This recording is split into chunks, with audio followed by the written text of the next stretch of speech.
बिस्मिल्लाहिर्रहमानिर्रहीम। दुरूद मोहम्मद व आले मोहम्मद की ज़ात पे अल्लाहुम्मा सल्लि अला मोहम्मद व आले मोहम्मद वजल फ़रज व आले मोहम्मद। आज थोड़ा-सा काम था मेरा अपना, सिलसिले में आया था इधर राजा बाज़ार वाली साइड पे, तो मैंने मुनासिब समझा कि शहंशाह सरकार बादशाह जो हैं उनके दरबार पे भी हाज़िरी दे दूँ और आप लोगों की भी हाज़िरी कराऊँ। तो पहले भी एक दफ़ा आया था दरबार के ऊपर और बादशाहों की सलामी की थी, और अभी फिर दोबारा आया हूँ दरबार पे हाज़िरी देने के लिए। बस दरबारों पे आके थोड़ा-सा दिल को सुकून मिलता है, एक चैन मिलता है। आज मेरे साथ अब्बास फिर दोबारा आ गया और बैठा हुआ है। अब्बास ज़रा ये कबूतरों को देख के थोड़ा खुश हो रहा है, क्योंकि कबूतर काफ़ी तादाद में इन्होंने खोले हुए हैं। तो जिस तरह मैंने पहले बयान किया था बादशाहों का, बादशाह का ताल्लुक़ ज़ैनियाल ख़ानदान से है, शाहज़ैन बादशाह सरकार की औलाद हैं, और पहले मैं इनके वालिद और वालिदा दोनों के दरबार पे होके आ चुका हूँ, जो कि सैयद कसरां के बीच में है। इनको सैयदों का कसर भी कहा जाता है, कसर सैयद भी कहा जाता है, मुख्तलिफ़ नामों से वो इलाका है, जिसका मतलब ये है कि शहीदों का महल।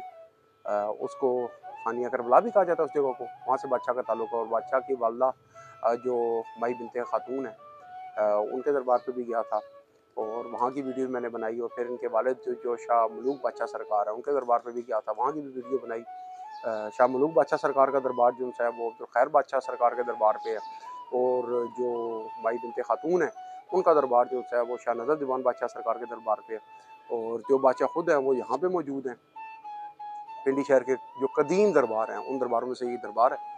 बादशाहों की काफ़ी सारी करामात हैं, जिसमें एक काम ये है कि बादशाहों ने 12 साल आग के बीच में चला काटा, और कई जगहों पे 40 साल काटा, कई जगहों पे 6 साल काटा। बादशाह जो हैं वो कश्मीर तक गए, वहाँ से फिर मनसेरे वाले रास्ते, अब्टाबाद वाले रास्ते, हरिपुर वाले रास्ते से होके वापस इस जगह पिंडी में आए, और यहाँ पे सरकार ने डेरा लगाया था।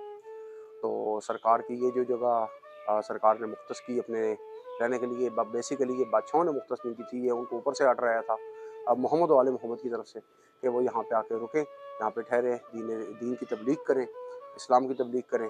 और कौन से इस्लाम की बात मैं कर रहा हूँ, वो इस्लाम के जो मोहम्मद वाले मोहम्मद का दीन व इस्लाम है, जो हुसैनियत वाला दीन है उसकी तबलीग करें, जिसके बीच में वो दर्स दिया जाता है कि जो मोहम्मद मुस्तफ़ा सल्लल्लाहु अलैहि वसल्लम ने हकीकत में दिया था, जो मौला अली मुश्किल कुशा ने दिया था, और जो दर्स इमाम हुसैन अलैहिस्सलाम ने बाद में दिया था, और उसी दर्स के बीच में इमाम हुसैन अलैहिस्सलाम ने अपने पूरे ख़ानदान की शहादत का एक अमल भी सामने लाया, ताकि दुनिया को पता लग सके कि जो दीन इस्लाम है वो कुर्बानी के बगैर नहीं चलता। और वो जगह जिस जगह सरकार ने चिला काटा था वो जगह भी दिखाता हूँ, और सरकार के शहीदे का जिक्र मैं फिर दोबारा बता दूँ कि मदारक तारिफ़ फ़ी नस्ब आले अबी तालिब किताब, जो कि क़मर अब्बास हमदानी अल आजी ने लिखी है, उस किताब में हुआ, और सादात कबाइल के नाम से है किताब, वो भी क़मर अब्बास हमदानी अल आजी ने लिखी है, उनकी किताब के बीच में इसका जिक्र आया है और बड़ी तफ़सील से आया है। मैं पहले ही अपने व्लॉग के बीच में इस बारे में बता चुका हूँ जी। जिस तरीके से मैंने पहले भी बताया था कि बादशाह सरकार का नाम जो है वो खाली शाहज़ैन चिराग नहीं है, आपको ज्योति रोशन के नाम से भी जाना जाता है, ज्योति स्वरूप के नाम से भी जाना जाता है। इसलिए यहाँ पे दरबार पे हर वक्त जो चिराग हैं वो जलते रहते हैं, चिरागी होती रहती है, और बिल्कुल सरकारों के दरबार के बिल्कुल सामने चिरागी होती है।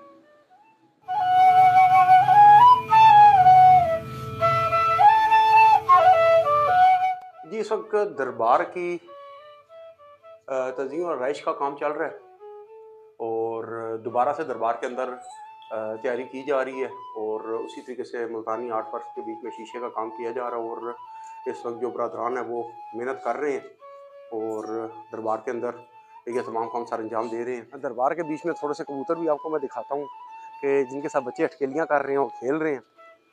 तो इस साइड पर जुलझना भी बाहर निकाला हुआ है, ये पीछे कबूतर हैं और बच्चे इनके साथ थोड़ी सी शरारतें कर रहे हैं, और आप मेरे पीछे देखें कि जुलझना को बाहर लाया गया। और इस वक्त जो आप मेरे पीछे ये जगह देख रहे हैं, इस जगह के बारे में मशहूर है कि यहाँ पे बादशाहों ने चला काटा था आके बीच में बैठ के, और यही सरकार का मच भी है। यहाँ पर अलाव रोशन किया जाता है, मच को जलाया जाता है, और इस साइड पे मस्जिद और इमाम बारगाह बनाई गई है, और एन सेन के बीच में मौला गाजी शहंशाह का अलम लगा हुआ है, तो जो इस चीज़ की शहादत और गवाही दे रहा है कि ये सकीफ़े वाले नहीं हैं, ये गद्दीरी हैं। ये जो दरबार है बादशाहों का, ये गद्दीरी दरबार है, और ये गदीर को मानने वाले हैं कि मौला अली मुश्किल कुशा को पहला खलीफा, पहला इमाम मानने वाले हैं। और जिस जगह पे भी आपको अलम नज़र आएगा उस जगह पे ये चीज़ दिमाग में रखिएगा कि तमाम गदीर वाले हैं। और ये कबूतरों का कमरा पिछली बार भी दिखाया था, इस दफ़ा भी दिखा रहा हूँ। काफ़ी सारे नायाब और ख़ूबसूरत से कबूतर आपको यहाँ पर देखने को मिलेंगे। ना जाने कितने लोग यहाँ पे आते हैं, आके अपनी मनते मुरादें अल्लाह के हुज़ूर पेश करते हैं और वो आले मोहम्मद का सदका अल्लाह पाक उन जो उनकी दुआएं होती हैं उनको कबूल करता है, उनकी फ़ाइलों को रद्द नहीं करता। वो पूरी फ़ाइलें उसी तरीके से एक्सेप्ट की जाती हैं। और फिर थोड़ा सा आपको दिखाऊंगा, ये बच्चे जो उनसे हैं वो खेल रहे हैं कबूतरों के साथ और इंजॉय कर रहे हैं। आज अब्बास काफ़ी गुमसुम होकर मेरे साथ खड़ा हुआ है, शायद नींद उतरी नहीं है इसकी। बहरहाल जो बाबा मौज़म शाह जिलेरी बादशाह सरकार हैं, वो भी ज़ैनियाल बादशाह शाहजहान बादशाह सरकार की औलाद में से आते हैं। बल्कि आप यूँ कहें कि वो मुज़म्मल शाह बादशाह सरकार की औलाद है, तो उन्होंने भी इसी कभी आगे चला काटा था। और ये बाबा मौज़म शाह जिलेरी सरकार बादशाह जो उनसे हैं उनकी चिलागाह है, उन्होंने भी यहाँ पे आके चिला काटा और अपना सिलसिला हासिल किया। तो हर फ़कीर के पास कोई ना कोई निज़ाम ऐसा होता है कि दूसरा फ़कीर वहाँ पे आके हासिल करता है। ये कोतवाली शाह कलंदर बादशाह सरकार की कब्र है, जो बादशाहों के बहुत ज़्यादा करीबी उनके बालके थे और वो उनके पास ही दफन है। और ये जो मेरे पीछे आप देख रहे हैं, ये बाब निजात जो सा दरवाज़ा है, इस दरवाजे के बीच में से लोग ज़्यादातर गुजरा करते थे, क्योंकि दूसरी साइड पे कब्रिस्तान था। जो ये साइड आप देख रहे हैं ये सारा कब्रिस्तान था, लेकिन अब चूँकि ये कब्रिस्तान ख़त्म करके यहाँ पे उन लोगों ने बना दिया है, फ़र्श डाल दिया ताकि लोग आराम सुकून से आ सकें। इस वजह से इस दरवाजे से गुजरने के लिए अब लोग वहाँ से ज़्यादातर अंदर दाखिल हो जाते हैं। तो काफ़ी सारे लोग ऐसे हैं कि जो मुझे अक्सर ये बात कहते हैं कि जी आप दरबारों पे ही जाते हैं। तो मैं ये बता दूं कि जो दरबार है उनके साथ कब्रिस्तान भी होते हैं, और कब्रिस्तान में जाके इंसान को अपनी हकीकत के बारे में पता लगता है। इंसान अपनी हकीकत देख लेता है कि मेरी हकीकत भी एक दिन यही कब्र होगी। तो इसलिए दरबारों पे जाके थोड़ा सा दिल को सुकून और अपनी असलियत और अपनी हकीकत को याद करने के लिए मैं आता हूँ। जो बादशाह शाह चंचराज सरकार का दरबार है वो रावलपिंडी शहर के बीचों बीच आता है और काफ़ी गुंजान आबाद इलाके के बीच में ये दरबार मौजूद है। और बड़े ताज्जुब की बात है कि इतने गुंजान आबादी के बीच में इतनी जगह दरबार के हवाले से मुख्तस हुई भी है कि यहाँ पर एक दरबार उसके साथ एक इतना बड़ा कब्रिस्तान कायम है।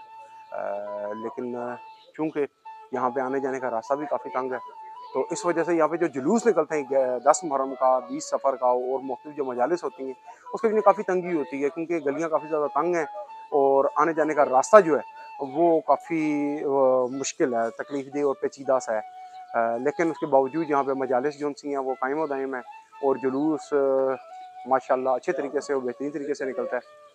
तो मेरी ये दुआ है कि आले मोहम्मद का सदका ये तमाम अज़ादारी इसी तरीके से इन्हीं दरबारों पे जिस तरह कायम है वो कायम रहे, हमें ज़माना आके हमें कबूल करें।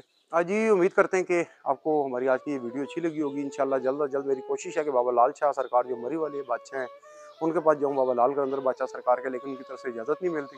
बहरहाल दुआ करें कि मुझे बादशाह जल्द अज जल्द इजाज़त दें और अंदर जाकर मैं बादशाहों की दरबार की वीडियो बनाऊँ और आप तक पहुँचाऊँ। तब तक के लिए इजाज़त दें। फ़ी अमान अल्लाह।